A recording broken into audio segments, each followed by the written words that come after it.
Class 9 probability का जो first chapter था 7.1 वो हम बना चुके थे। ये है सेकेंड चैप्टर।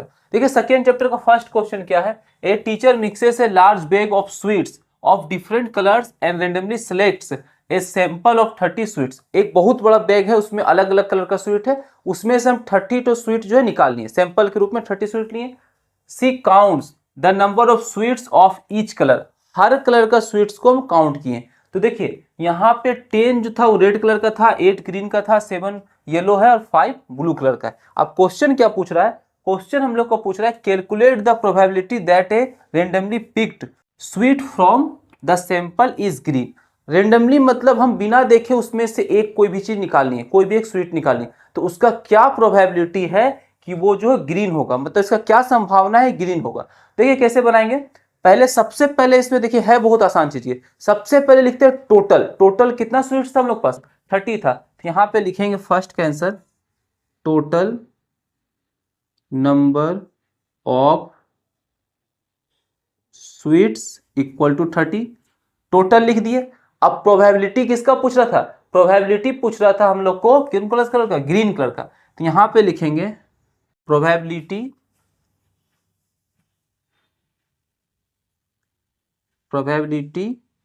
ऑफ ग्रीन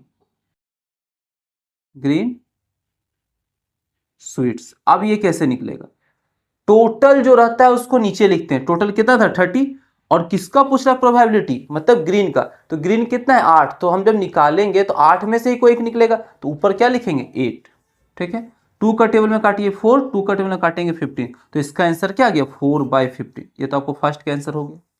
अब सेकेंड क्या है, if there are 600 sweets in total in the large bag, जो बड़ा बैग था उसमें 600 स्वीट्स है, estimate how many are likely to be yellow based on the sample result. ये जो सैंपल था इससे जो रिजल्ट आया इसके आधार पे हमको ये बताना है कि येलो कलर का कितना होगा। तो हम क्या करेंगे, ये जो 30 स्वीट का सैंपल निकाले थे इससे सबसे पहले ये दिखाया, हम लोग चेक करेंगे कि येलो का प्रोबेबिलिटी क्या था, ठीक है। इसके बाद हम क्या कर सकते हैं कि कितना येलो होगा ये हम एस्टिमेट लगा सकते हैं। तो हम डायरेक्ट लगा देते हैं, यहाँ पे देखिए डायरेक्ट आप एक लाइन में आंसर लिख दीजिए, ऐसे लिखेंगे total number of yellow sweets.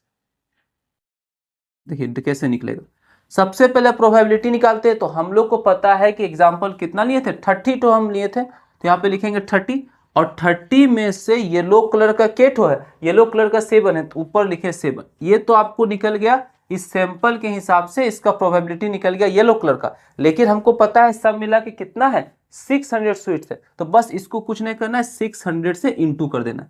1010 कटा, 3 से काटेंगे 20, तो 7 को 2 से इंटू करेंगे 14, मतलब 140 जो है वो स्वीट है। और ये भी एस्टिमेट है, कोई जरूरी नहीं है कि 140 ही होगा, 140 से ज्यादा भी हो सकता है, कम भी हो सकता है, लेकिन ये जो आप सैंपल निकाले थे उस हिसाब से 140 हो सकता है, ठीक है। फर्स्ट का आंसर हो गया। अब हम सेकेंड को लिख लेते हैं। Question 2, a survey is conducted at a school where a random sample of 40 students is asked about their favourite colour. देखिए स्कूल में बहुत सारे स्टूडेंट है, उसमें से कोई रैंडम 40 स्टूडेंट ही है और उससे पूछे कि आपको कौन सा कलर पसंद है, ठीक है। इसके बाद the responses are 14 students science club, जो 14 स्टूडेंट था उसको साइंस क्लब पसंद था, 11 को आर्ट्स क्लब पसंद था, 9 को स्पोर्ट्स क्लब पसंद था और 6 को डिबेट क्लब पसंद था, ठीक है। अब क्वेश्चन क्या पूछ रहा है, पहला क्वेश्चन है what is the probability that A randomly chosen student from the sample refers the arts club. इसका क्या प्रोबेबिलिटी है कि जो स्टूडेंट है वो क्या होगा आर्ट्स क्लब का होगा। निकालने का बहुत ही आसान तरीका है, जैसे फर्स्ट क्वेश्चन बनाए थे सेकंड भी उसी तरीके से बनेगा। पहले हम देखेंगे टोटल क्या है, टोटल कितना स्टूडेंट का हम सैंपल लिए थे 40, यहाँ पे देखिए टोटल 40 स्टूडेंट था, ऐसे लिखेंगे total number of student, total number of students equal to क्या हो गया 40। ये फर्स्ट का आंसर बना रहे हैं। अब प्रोबेबिलिटी किसका पूछ रहा है, प्रोबेबिलिटी पूछ रहा है आर्ट्स क्लब का, तो यहां पे लिखेंगे प्रोबेबिलिटी ऑफ आर्ट्स क्लब, ठीक है, इक्वल टू टोटल कितना स्टूडेंट था, टोटल 40 था, नीचे लिखेंगे 40, अब आर्ट्स क्लब जो है, आर्ट्स किसको किसको पसंद था, ऐसा कितना स्टूडेंट है, 11 स्टूडेंट है, ऊपर लिखेंगे 11। ये किसका निकल गया, ये प्रोबेबिलिटी निकल गया आर्ट्स क्लब का, फर्स्ट का आंसर हो गया। अब सेकेंड नंबर में क्या पूछ रहा है, देखिए सेकेंड क्या है, using the sample results estimate how many students in the whole school are likely to prefer the sports club. कितना स्टूडेंट जो था स्कूल में उसको स्पोर्ट्स क्लब पसंद था। देखिए यहाँ पे ये सैंपल का बात नहीं हो रहा, फर्स्ट में क्या था, सैंपल के हिसाब से हम प्रोबेबिलिटी निकाले। इस बार हमको यहाँ पे दिया है assume there are 800 students, total जो स्कूल में था 800 स्टूडेंट था, उसमें से कितना ऐसा स्टूडेंट है जिसको स्पोर्ट्स क्लब पसंद है। तो सबसे पहले जो ये सैंपल दिया हुआ था आपको 40 स्टूडेंट का, इससे हम स्पोर्ट्स क्लब का प्रोबेबिलिटी निकालेंगे और फिर ये 800 से इंटू करेंगे, आंसर आएगा। तो यहाँ पे लिखेंगे, यहाँ ऐसे लिखिए कि नंबर ऑफ, एक ही लाइन बनाते हैं, नंबर ऑफ, कौन सा क्लब पूछ रहा था, sports, number of students, number of students in sports club, ठीक है, इक्वल टू, हमको यहाँ पे पता था कि सब मिला के जो सैंपल लिए थे वो 40 स्टूडेंट का था, तो यहाँ लिख दिए 40, और 40 में से कितना ऐसा बच्चा था जिसको स्पोर्ट्स पसंद है। तो यहाँ पे आप देख सकते हैं स्पोर्ट्स कितना बच्चे को पसंद है, 9 बच्चा को स्पोर्ट्स पसंद है, ऊपर तो 9 लिख दिए। ये सैंपल किसका निकला था, 40 का, लेकिन टोटल बच्चा कितना था, वो 800 था, तो इसीलिए इसको मल्टीप्लाई कर देंगे 800 से, जितना बच्चा रहेगा उतना से मल्टीप्लाई हो जाता है। तो ये 0 0 कट गया, ठीक है, 4 से काटेंगे तो 2 0, 9 को 2 से इंटू करेंगे 18, तो 180 स्टूडेंट हम लोग का आंसर निकला कि पूरा स्कूल में जो था 180 बच्चा ऐसा था जिसको स्पोर्ट्स क्लब पसंद है। ये सेकेंड का आंसर हो गया। अब थर्ड क्वेश्चन को लिखते हैं। क्वेश्चन 3 को लिख लिए। देखिए क्वेश्चन क्या है, टॉस ए कॉइन 20 टाइम्स, कोई कॉइन लीजिए उसको 20 बार टॉस कीजिए, and record the result each time, her time आपको रिजल्ट को नोट करना है कि हेड आया कि टेल आया। अगर कॉइन को टॉस करेंगे उसमें दो ही चीज होता है, हेड होता है, टेल होता है, इसमें सबका रिजल्ट अलग अलग हो सकता है हम टॉस करें, आप टॉस करें, सबका अलग अलग रिजल्ट होगा।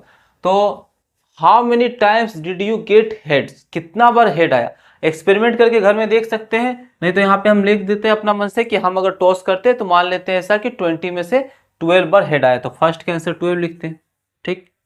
दूसरा क्या था question, how many times did you get tail, अगर हेड जो है वो आपका कितना बार आया था, 20 में से 12 बार आया था, तो टेल कितना बार आएगा, 8 बार आएगा, तो ये हो गया 8। थर्ड क्वेश्चन यहीं से समझने वाला क्वेश्चन है, calculate the experimental probability of getting heads. देखिए यहाँ पे दो टाइप का प्रोबेबिलिटी होता है, एक होता है एक्सपेरिमेंटल प्रोबेबिलिटी, एक होता है थ्योरेटिकल प्रोबेबिलिटी। अब एक्सपेरिमेंटल प्रोबेबिलिटी क्या हुआ, जैसे अभी हम एक्सपेरिमेंट किए थे, 20 बार कॉइन को टॉस किए थे तो 12 बार हेड आया था, 8 बार टेल आया था, तो अगर इसका एक्सपेरिमेंटल प्रोबेबिलिटी निकालना तो यही दोनों से निकालेंगे। जैसे कि यहाँ कैलकुलेट करना था एक्सपेरिमेंटल प्रोबेबिलिटी किसका, हेड का, तो आप यहाँ पे लिख सकते हैं, देखिए यहाँ पे आप लिखिए टोटल सैंपल, टोटल सैंपल हम लोग पास कितना है, 20 है। प्रोबेबिलिटी किसका पूछ रहा था, हेड का, क्या लिख सकते हैं, प्रोबेबिलिटी ऑफ हेड, ठीक। तो टोटल नीचे लिखते हैं 20, अब 20 में हेड कितना बार आया, 12, तो ऊपर लिखेंगे।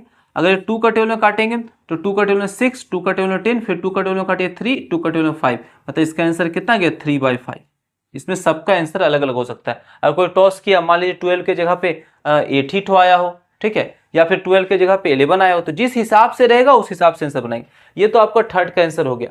ये क्या था, ये था आपका एक्सपेरिमेंटल प्रोबेबिलिटी। अब थ्योरेटिकल प्रोबेबिलिटी क्या होता है, अगर एक कॉइन को टॉस करेंगे तो दो ही चीज आ सकता है, हेड आ सकता है और टेल आ सकता है। तो जब भी अगर हम निकालेंगे थ्योरेटिकल प्रोबेबिलिटी तो हेड का प्रोबेबिलिटी क्या होगा, टोटल 2 है तो लिखेंगे 2, और हेड कितना है 1, तो ये 1/2 निकलेगा। टेल का प्रोबेबिलिटी वही होगा, 2 होगा और 1 होगा, ठीक है। अब यहाँ पे अगला क्वेश्चन क्या है, if you toss the coin once more, अगर एक बार और कॉइन को टॉस किए, what is the probability of getting tails, tails का प्रोबेबिलिटी क्या है। देखिए जब हम एक बार और टॉस किए तो हमको जो 20 बार टॉस किए थे उससे तो कोई मतलब नहीं, वो अपना एक्सपेरिमेंट लिख दिए। अगर फिर से एक बार टॉस करेंगे तो यही संभावना है कि ये हेड या टेल दो होता है, दो में से कोई एक चीज आ सकता है। तो हमको प्रोबेबिलिटी किसका पूछ रहा था, टेल का, तो कितना बार आएगा टेल, 2 में से एक बार। तो यहाँ पे आप ऐसे लिख सकते हैं 4 का आंसर, यहाँ पे लिख दिए total sample, total sample equal to 2, probability पूछ रहा था किसका, टेल का। शॉर्टकट लिखने का तरीका से प्रोबेबिलिटी लिख के हम यहाँ पे टेल लिख सकते हैं, टेल। ठीक है, तो यहाँ पे कितना था नीचे, एक ही तो टेल आया तो एक ही लिखते हैं। नीचे कितना था 2, क्योंकि 2 बार है, और टेल कितना बार है 1, तो 1/2 इसका आंसर हो गया। Question 4, toss A paper cup into the air 100 times. एक पेपर कप जो है उसको हम टॉस किए, 100 बार टॉस किए। After each toss record whether the cup lands on it's bottom, upside down, on its top और ऑन इट्स साइड। ठीक है, 3 तरीका से है। एक कप जो है, अगर ऐसा कप होता है, सबसे पहला क्या है, अगर ये क्या होगा, टॉस करेंगे, इस तरीका से फेंकते हैं, तो ये हो सकता है ऑन इट्स बॉटम, ये इस तरीका से हो जाए। ठीक है, दूसरा क्या दिया हुआ है, दूसरा है ऑन इट्स टॉप। टॉप मतलब ये उल्टा हो जाएगा, ये ऊपर हो जाएगा और ये ऐसे नीचे हो जाएगा, ऐसा भी हो सकता है। तीसरा क्या है, ऑन इट्स साइड्स, ये ऐसे हो सकता है कि इस तरीका से ना खड़ा हुआ ना उल्टा हुआ, ऐसे हो गया। ये 3 तरीका से ये कप हो सकता है अगर हम किसी भी कप को फेंकते हैं। हमको पूछ क्या रहा था, assign probabilities to outcomes by using experimental probability. ये जो आउटकम्स आया उसका यूज करके हमको एक्सपेरिमेंटल प्रोबेबिलिटी से सबका निकालना है। ठीक है, तो निकालते हैं इसको। देखिए 100 बार में हम मान लेते हैं जो फर्स्ट बार जो सीधा ऐसे खड़ा हो गया था, यानी ऑन इट्स बॉटम, ये आया है 20 बार।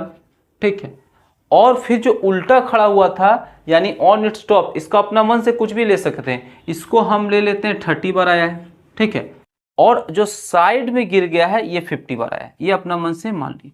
अब हमको ये तीनों का प्रोबेबिलिटी निकालना है। देखिए तीनों का प्रोबेबिलिटी निकालते हैं। प्रोबेबिलिटी लिखेंगे ऐसे, ऑन इट्स बॉटम। ठीक है, सबसे पहले नीचे क्या लिखते हैं, जो टोटल सैंपल रहता है, टोटल सैंपल कितना है यहाँ पे 100 है, नीचे लिखेंगे 100। फर्स्ट का पूछ रहा है, फर्स्ट कितना बना था 20 होगा, 20 का टेबल में काटेंगे 1/5, तो फर्स्ट का आंसर हो गया 1/5। फिर सेकंड का निकालेंगे, इसका निकालेंगे, फिर लिखेंगे P, इस बार क्या था on its top, on its top. अब इसका प्रोबेबिलिटी निकालेंगे। नीचे तो 100 होगा क्योंकि सैंपल 100 है, और टॉप का कितना था 30 था, तो ऊपर लिखे 30, ये 0 0 कट गया, कितना गया 3/10 लास्ट वाला। फिर P लिखेंगे, क्या निकालना था on it's side, on it's side. फिर नीचे होगा 100। ठीक है, नीचे हो गया आपका 100, और ऊपर कितना होगा, जो ऊपर लिखे थे यहाँ पे कितना बनाया था इस तरीके से 50 बार, तो 50 लिखेंगे। ये 0 0 कटा, 5 से काटेंगे 1 2, तो इसका आंसर क्या हो गया 1/2। देखिए कोई जरूरी नहीं है कि हर बार यही आएगा। हम अगर एक्सपेरिमेंट किए तो हो सकता है ये आए, कोई दूसरा कोई एक्सपेरिमेंट करेगा तो दूसरा को आए। इसमें इसका सबका आंसर, सिर्फ आप यहाँ पे कैलकुलेशन सही कीजिएगा तो आंसर सही होगा। यहाँ पे 10 भी लिख सकते हैं, यहाँ 50 भी लिख सकते हैं, कुछ भी आगे पीछे लिख सकते हैं, उससे कोई फर्क नहीं पड़ने वाला। क्वेश्चन 5 देखिए क्या बोल रहा है, what is the probability of getting an even number when rolling a fair 6 sided die. 6 sided die है, डाई यानी जिससे को हम लोग लूडो खेलते हैं। ठीक है, उसको फेंकें तो फेयर है, यानी कि ऐसा नहीं है कि अगर फेंकें, कुछ कुछ डाई ऐसा होता है, मान लीजिए फेंकिए और फेंकने के बाद हर बार 6 आए या हर बार 3 आए, तो फेयर डाई इसको नहीं बोलेंगे। फेयर डाई मतलब हुआ कि फेंकने के बाद कुछ भी आ सकता है 6 उठो में। ठीक है, तो एक बार हमको क्या निकालना है, इसका प्रोबेबिलिटी निकालना है इवन नंबर का। अगर एक डाई को थ्रो किए तो एक डाई को जब थ्रो करेंगे तो सैंपल हम लोग का क्या हो सकता है, 1 आ सकता है, 2 आ सकता है, 3 आ सकता है, 4 आ सकता है, 5 आ सकता है, 6, यही 6 चीज आ सकता है। तो यहाँ पे आप लिख सकते हैं total sample equal to 6। Total sample 6 हो गया। प्रोबेबिलिटी किसका पूछ रहा था, इवन नंबर का। यहाँ लिखेंगे probability of even number, probability of even numbers equal to. अब इवन नंबर का प्रोबेबिलिटी क्या होगा, टोटल जो रहता है वो नीचे लिखते हैं, 6 नीचे हो गया। अब 6 जो था इसमें इवन क्या क्या है, देखिए इवन मतलब जो कि 2 का टेबल में आता है, यानी जो 2 से डिवाइड होता है। ये इवन है, ये इवन है, ये इवन है, 2 4 6, ये 3 चीज जो है 2 से डिवाइड हो रहा है, तो ऊपर कितना लिखेंगे 3 लिखेंगे, क्योंकि 6 में से 3 ही ठो क्या है इवन नंबर है। अब ये 3 का टेबल में काटेंगे 1 और ये काटे 2, तो आंसर क्या आ गया 1/2। इसका प्रोबेबिलिटी निकल गया। अब अगला क्वेश्चन को लिखते हैं। क्वेश्चन 6 ये लास्ट क्वेश्चन है इस एक्सरसाइज का। देखिए क्वेश्चन क्या है, suppose you roll a 6 sided die 12 times, अगर हम एक डाई को जिसमें 6 साइड है उसको फेंकते हैं 12 बार फेंकते हैं, एंड गेट ए 3 टाइम्स, जो 3 है वो 3 बार आता है, बाकी दूसरा चीज आया लेकिन 3 जो है वो 3 बार आता है। पूछ क्या रहा है, what is the experimental probability of rolling a 3 का एक्सपेरिमेंटल प्रोबेबिलिटी निकालना है। आंसर बनाते हैं फर्स्ट का।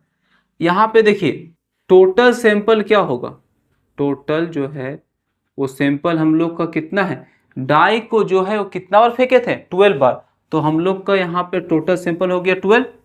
प्रोबेबिलिटी किसका निकालना है, प्रोबेबिलिटी ऑफ रोलिंग ए 3 का प्रोबेबिलिटी निकालना है।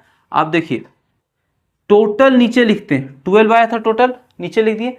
अब 3 जो है 12 बार जब फेंके तो 3 कितना बार आया, जब ये एक्सपेरिमेंट किए थे हम 12 बार डाई को फेंके थे तो 3 जो है वो 3 बार आया था, तो ऊपर 3 लिखेंगे, 3 का टेबल काटेंगे 1 4, तो इसका आंसर क्या हो गया 1/4। ये किसका आंसर आ गया, फर्स्ट का। और इसको क्या बोलते हैं, इसको एक्सपेरिमेंट से बनाए थे इसलिए एक्सपेरिमेंटल प्रोबेबिलिटी हुआ। अब थ्योरेटिकल प्रोबेबिलिटी का अगला क्वेश्चन है, what is the theoretical probability of rolling a 3, इसका अलग आंसर होगा। अगर 3 का आपको थ्योरेटिकल प्रोबेबिलिटी पूछ रहा है तो अगर एक डाई को रोल करेंगे तो क्या आ सकता है, यही आ सकता है 1 आ सकता है, 2 आ सकता है, 3 आ सकता है, 4 आ सकता है, 5 आ सकता है, 6 आ सकता है। मतलब जो टोटल सैंपल हम लोग के पास इस बार होगा, टोटल सैंपल कितना हो जाएगा, टोटल सैंपल 6 हो जाएगा। प्रोबेबिलिटी किसका पूछ रहा है, 3 का। अब देखिए सैंपल तो 6 है तो नीचे लिखेंगे 6। अब 3 कितना बार आया है, 3 जो है ये कोई 6 में से एक ही बार आता है, इसलिए ऊपर क्या होगा 1/6। एक बार फेंकेंगे तभी प्रोबेबिलिटी इतना होगा, 2 बार फेंकेंगे तभी प्रोबेबिलिटी इतना होगा। तो ये जो है थ्योरेटिकल प्रोबेबिलिटी हुआ। ठीक, अगला क्वेश्चन क्या था, why might these probabilities be different, ये क्यों डिफरेंट हुआ।